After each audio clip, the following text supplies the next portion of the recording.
Hello အားလုံးပဲမင်္ဂလာပါဒီနေ့မှာတော့ကျွန်တော်ဒီ US stock အကြောင်းကျွန်တော် sharing လုပ်ပေးပါ Chapter 6မှာကတော့ကျွန်တော် market ကိုဘယ်လိုလေ့လာရမလဲဆိုတော့ကျွန်တော်ရှင်းပြပေးပါဒီဥစ္စာကျွန်တော်တို့ဒီ market trend ကို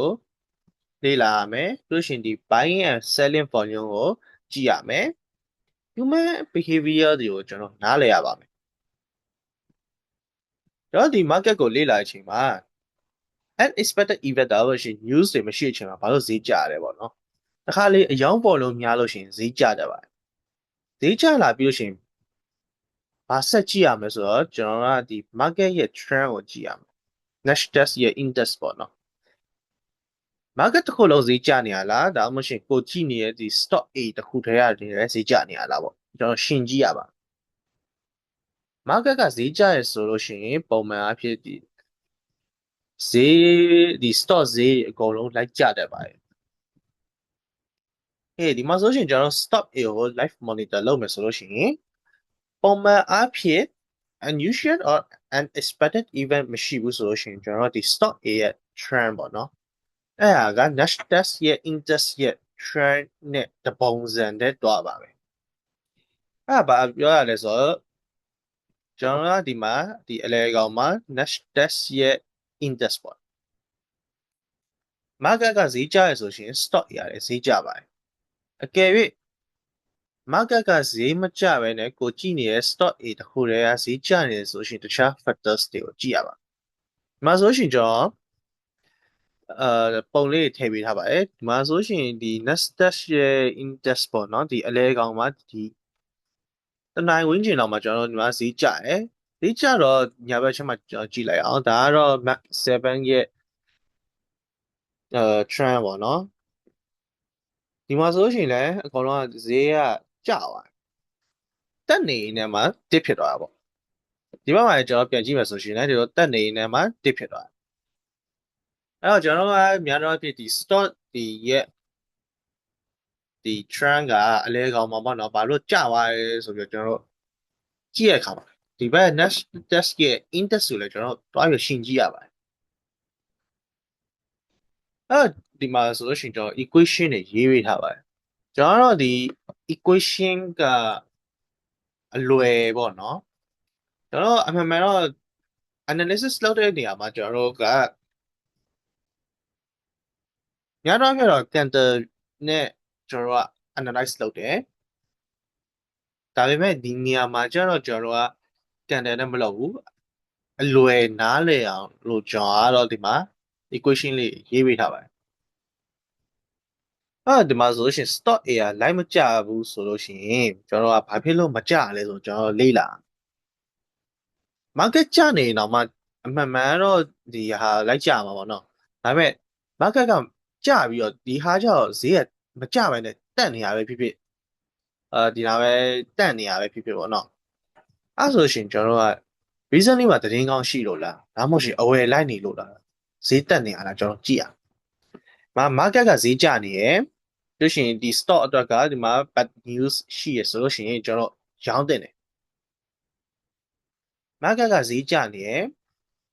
news မရှိဘူး sorry ဒီမှာ S ကျန်ခဲ့ news မရှိဘူးလို့ရှိရင်ဒါဆိုရှင်ကျွန်တော်တို့ကကင်ထားလို့ရတယ်ပေါ့နော်အကယ်၍ဈေးတာကျသွားခဲ့တယ်ဆိုလို့ရှိရင်တော့ကျွန်တော်တို့က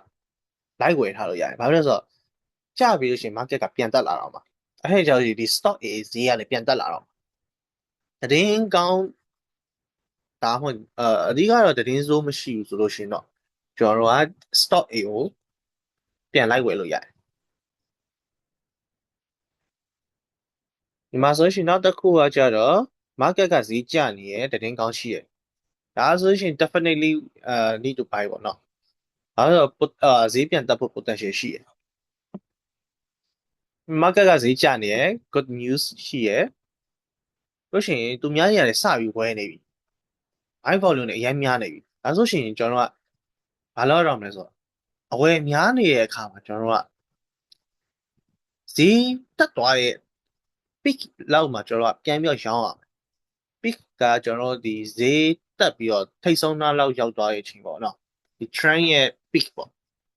ဈေးအများဆုံးနေရာပေါ့ အဲ့ချိန်မှာကျွန်တော်ကရောင်းထုတ်လိုက်အောင်။ဘာဖြစ်လို့လဲဆိုတော့တော့ဈေးတက်ပြီးလို့ရှိရင်ပြန်ကျဖို့အလားအလာရှိနေပြီ။အဲ့တော့ကျွန်တော်ကအမြတ်ယူပြီးတော့ရောင်းထုတ်ပြီးတော့တခြား reinvest ပြန်လုပ်ရတာပေါ့နော်။နောက်တစ်ခါကျတော့ဒီမှာ market trend ကမကျဘဲနဲ့ stock A ပဲဈေးကျရဆိုလို့ရှိရင်ဘာဖြစ်လို့ကျလဲဆိုကျွန်တော်ကြည့်ရမယ်။ပုံမှန်အဖြစ်တင်းစိုးမရှိဘဲနဲ့အယောင်း volume များလို့ဈေးကျတတ်ပါတယ်။ market ဈေးမကျဘဲနဲ့ဒီ stock A ပဲကျရဆိုလို့ရှိရင် dip ဖြစ်လို့ဝယ်မဲ့လူတွေရှိရကြောင်းဈေးကပြန်တက်လာမှာလို့ယူဆလို့ရတယ်။အဲ့တော့ဒီမှာ market ကဈေးတက်နေရယ်ဒီ stock ကကျွန်တော် good news ရှိရယ်ဒါဆိုရင်ကျွန်တော်စက်ကင်ထားလို့ရတယ်။ဘာလို့ဈေးကဆက်တက်သွားတော့ဈေးတက်သွားပြီဆိုလို့ရှိရင်ကျွန်တော်ဒီမှာရောင်းလို့ရပြီ။ပြီးရင် market ကဈေးတက်နေရယ် good news ရှိရယ်ဒီမှာအယောင်းပုံလုံးတွေများလာပြီ။ဒါဆိုလို့ရှိရင်ကျွန်တော်တို့အရင်ဆုံးဒီမှာသူများရောင်းနေပြီဆိုရင်ကိုကလိုက်ရောင်းလို့ရတယ်။ဒါပေမဲ့ရောင်းနေဈေးကတဖြည်းထိုးကြပါလိမ့်မယ်။ထိုးကြသွားပြီးတော့ကျွန်တော်ကတိတ်ဖြစ်သွားတဲ့နေရာမှာကျွန်တော်ပြန်ဝယ်လိုက်လို့ရတယ်။ဘာဖြစ်လို့ဆိုလို့ရှိရင်ဒီမှာသူများတွေပါလိုက်ဝယ်မှာဖြစ်တဲ့အတွက်ဈေးကပြန်တက်သွားတော့မှာ။အဲ့တော့ကျွန်တော်ဒီ tip ဖြစ်နေတဲ့အချိန်မှာဝယ်လိုက်လို့ရပါတယ်။ပြောရှင် market ဈေးကတက်နေတယ်။တင်းကောင်းမရှိဘူးတင်းစိုးလည်းမရှိဘူး sorry ငါလည်း S ကြံခဲ့တယ်။အဲ့ဆိုကျွန်တော်ကဒီမှာဆက်ပြီးကင်ထားလို့ရတယ်။ပြီး market ဈေးတက်တယ်တင်းမရှိဘူးဒါပေမဲ့အယောင်းပေါ်လုံးတွေများလာအယောင်းပေါ်လုံးများတဲ့အတွက်ကျွန်တော်တို့က dip ဖြစ်သွားတဲ့အချိန်မှာကျွန်တော်တို့ကဝယ်ထားလို့ရတယ်အဲ့တော့ market ကဈေးတက်နေတူ၍ကျွန်တော်တို့ကဒီ stock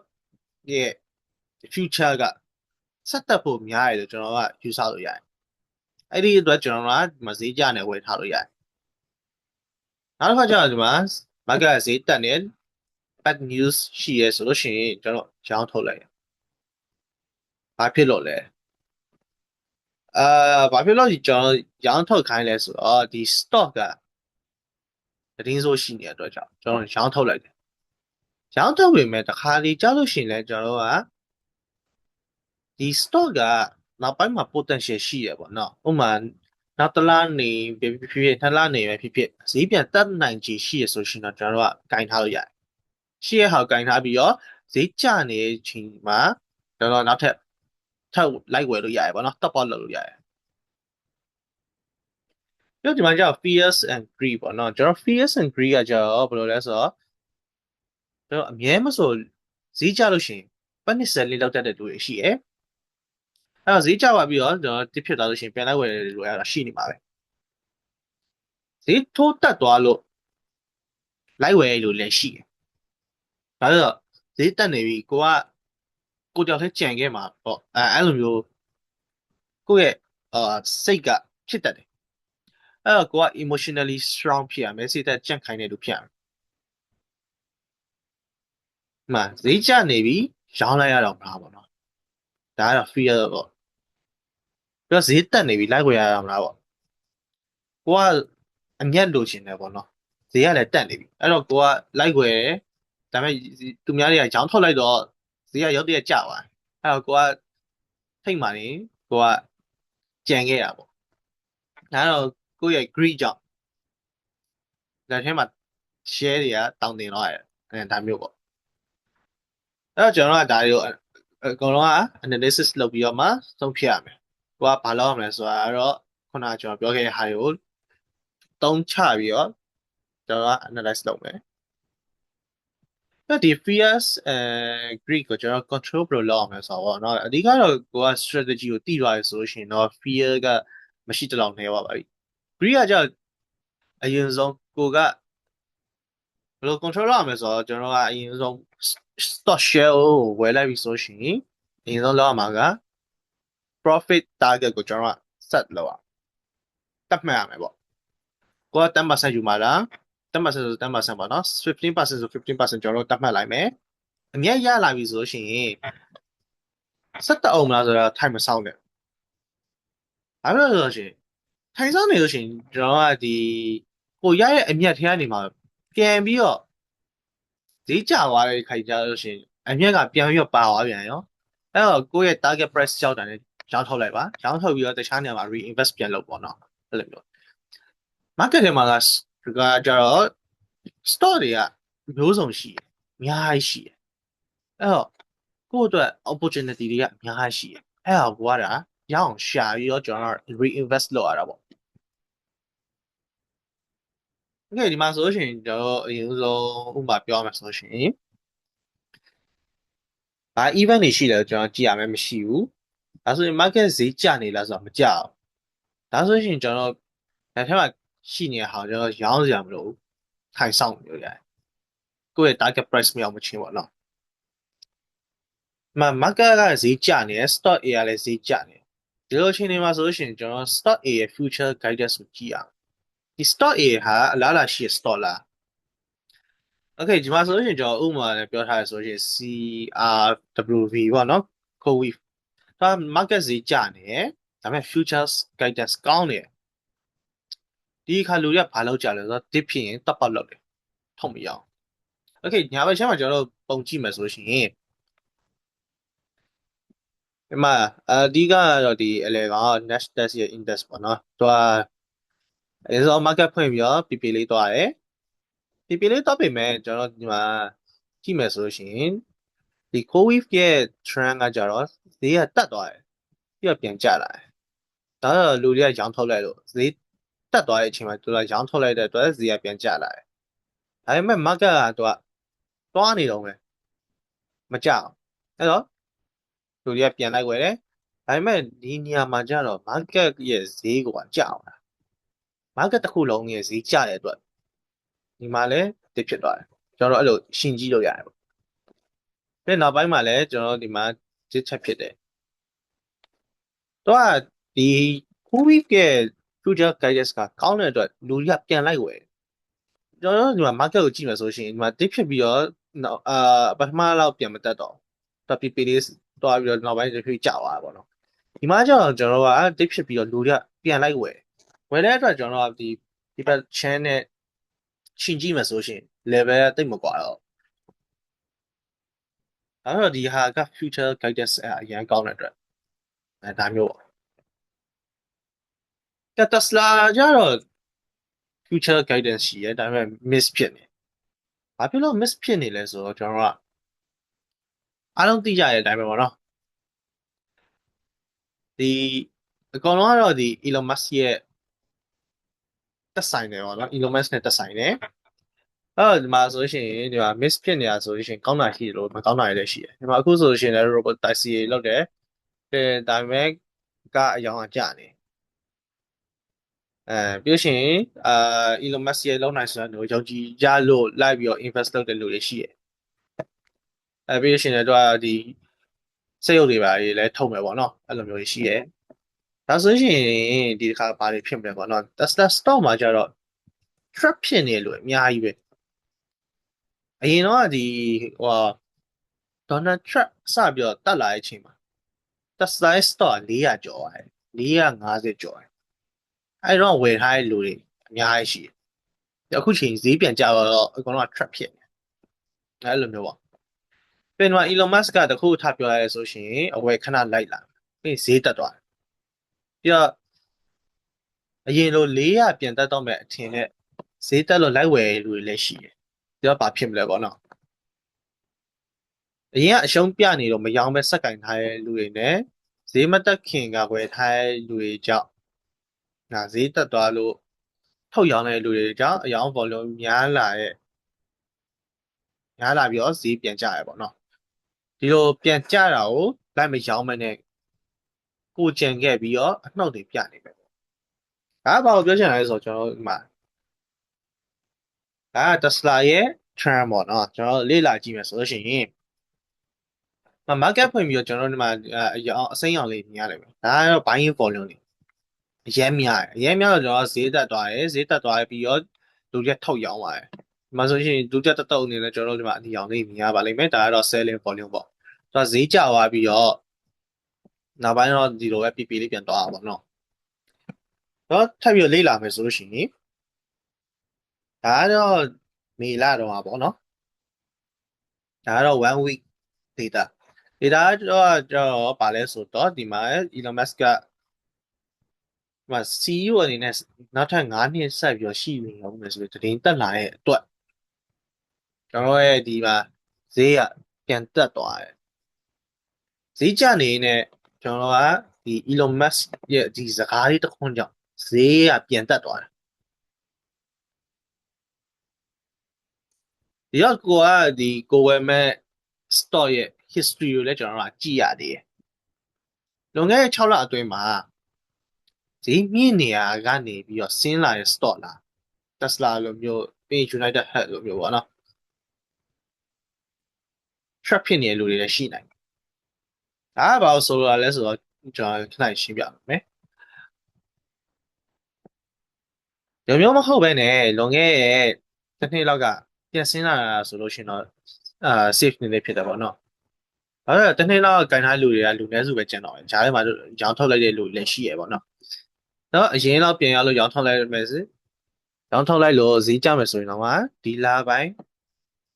ဈေးပြန်တက်နေတာဖြစ်လို့တစ်ဖြစ်လို့ top up လုပ်တဲ့လူတွေကြောင့် event ပြန်ဖြစ်သွားတယ်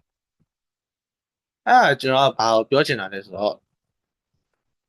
Tesla okay ကျွန်တော်ဒီ trend နဲ့ရှင်းရမယ်ဆိုလို့ရှိရင်ဒါတော့ဟိုပါပေါ့နော်အတိအကျတော့မဟုတ်ဘူးကျွန်တော်ဒီဟာလေးနဲ့ပဲရှင်းလိုက်ပါမယ်ဒါပုံမှန်ဆိုကျွန်တော်တို့ဒီမှာဈေးတက်သွားတဲ့အခါမှာကျွန်တော်တို့ဒီနေရာလောက်မှာဝယ်ထားတဲ့လူတွေရှိတယ်ပြီးရုတ်တရက်ထိုးကြသွားလို့ဒီမှာမရောင်းဖြစ်လိုက်တဲ့လူတွေရှိမယ်ဗျာအဲ့တော့မရောင်းဖြစ်ပဲနဲ့ကျွန်တော်တို့ကဒီမှာဈေးကျတော့ပြန်လိုက်ဝယ်တဲ့လူတွေရှိမယ်အဲ့ကျကျွန်တော်တို့ရဲ့ဒီ average cost ကတစ်ဝက်လောက်ဖြစ်သွားပြီအဲ့ကျလို့ရှိရင်ကျွန်တော်တို့ဒီဘက်မှာပြန်ရောဈေးပြန်တက်သွားတဲ့အတွက်သူတို့ကအကုန်လုံးထုတ်ရောင်းပစ်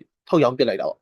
အဲ့တော့ဒီမှာဝယ်ထားလူတွေရှိမယ်ပြီးဒီမှာဝယ်လူတွေရှိမယ်ဈေးတက်သွားလို့တော့ထုတ်ရောင်းရတဲ့ခါကျမှဈေးကကျသွားတယ်ဒါမျိုးပေါ့အဲ့တော့ကိုကအရင်ဆုံးဒီ6လအတွင်းဒီလိုမျိုးပုံစံမျိုးရှိလာဆိုကျွန်တော်လေ့လာမရှိဘူးလွန်ခဲ့တဲ့တစ်နှစ်လောက်ကဆိုလို့ရှိရင်တော့ကိစ္စမရှိဘူးအဲ့လိုမျိုးပြောတာပါပြီးရှင်ကျွန်တော်တို့ဒီ market period ကိုကျွန်တော်နားလည်ရပါမယ် market period မှာကျွန်တော်တို့ကဘာရှိလဲဆိုတော့ကျွန်တော်တို့မှာ pre market ရှိရယ်ပြီး regular hour ရှိရယ်ပြီး post market ရှိရယ်ပြီး overnight trading hour ရှိရယ်ပေါ့နော်ကျွန်တော်က market အချိန်ပိုင်းကြီးရှိရယ်ပြီးရှင် pre market မှာဈေးတက်နေပြီမဲ့တစ်ခါလေး market ဖွင့်တဲ့အချိန်မှာအဲ့ဒီဈေးအတိုင်းဖွင့်ချင်မှလည်းဖွင့်မယ်နေရင်လည်းနေဟောနော်ဒါတော့ဒီ Wall Street ရဲ့တို့တက်မှတ်ရဲ့ဈေးပေါ့ဥပမာကျွန်တော် pre market မှာအဝယ်လိုက်နေလို့ဒေါ်လာ400ရောက်နေပြီမဲ့တကယ်လည်း market ဖွင့်လို့ရှိရင်380လောက်ပဲရှိမှာပေါ့ပြီး regular hour ပြီးသွားလို့ရှိရင်လည်းဒီဟာ post market ဆိုတာရှိသေးတယ်အဲ့ဒီ post market ကျတော့ကျွန်တော်တို့ option တွေနဲ့တချို့ stock တွေကကျွန်တော်တို့ရောင်းလို့မရအောင်နောက်ရတော့ regular hour မှာပဲအလုပ်လုပ်ပြဒါတော့ဘယ်လိုဖြစ်လဲဆိုတော့ကျွန်တော်တို့ကokay နောက်တစ်ပိုင်းမှာကျွန်တော်ထပ်ပြီးရှင်းပြပေးမယ်တချို့ stock တွေကကြတော့ကျွန်တော်ဒီ overnight လဲ trade လုပ်လို့ရတယ်ပေါ့okay ဒါဆိုရှင်เนาะဒီမှာကျွန်တော်ဘာလို့ရှင်းပြချင်လဲဆိုတော့ကျွန်တော်ကဒီ okay let's say ကျွန်တော်က annual report တွေထွက်တယ်ဗျာ annual report ကကြတော့သူကဒီ post market 9နိုင်မှာများတော့အဖြစ်ကျွန်တော်က annual report လုပ်တယ် annual report လုပ်တဲ့အခါကြားလို့ရှိရင်ဒီ option တမားကြီးကကြတော့ဘာဖြစ်သွားလဲ